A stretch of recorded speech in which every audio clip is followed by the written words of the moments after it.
Donc ici, on est dans justement le jumeau numérique de Broustin. Et donc je suis sur le futur aménagement de la place. Je peux me balader à l'intérieur, bouger, me rendre compte un petit peu des espaces. Ici, on a juste avec le joystick où je viens cliquer et là, je me téléporte directement dans l'environnement. Alors, moi, c'est Steven Lundem, c'est architecte paysagiste. On est chez Espace Mobilité à Bruxelles. On fait à la fois de l'aménagement du territoire et de la modélisation 3D.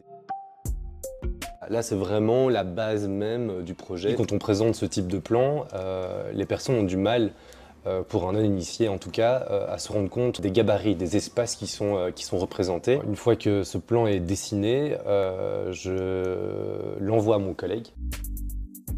On passe du plan 2D à un plan complètement en 3D, avec les dénivelés, avec les volumes au niveau des bancs et surtout de l'espace public.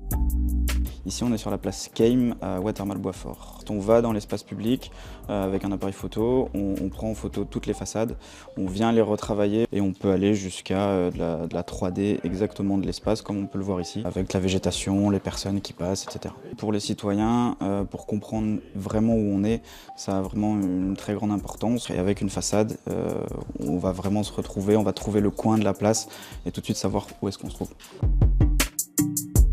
Ici, par exemple, on voit le temps, on est à 11h12 le matin et on pourrait aller sur une phase complètement de nuit. En travaillant vraiment ces ambiances, on pourrait comprendre comment le projet va intégrer toute la question de luminosité.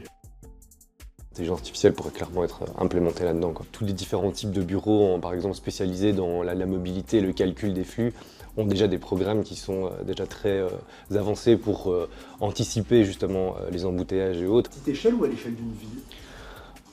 Très certainement à l'échelle d'une ville, quoi. Je pense qu'il faut rêver grand pour y arriver.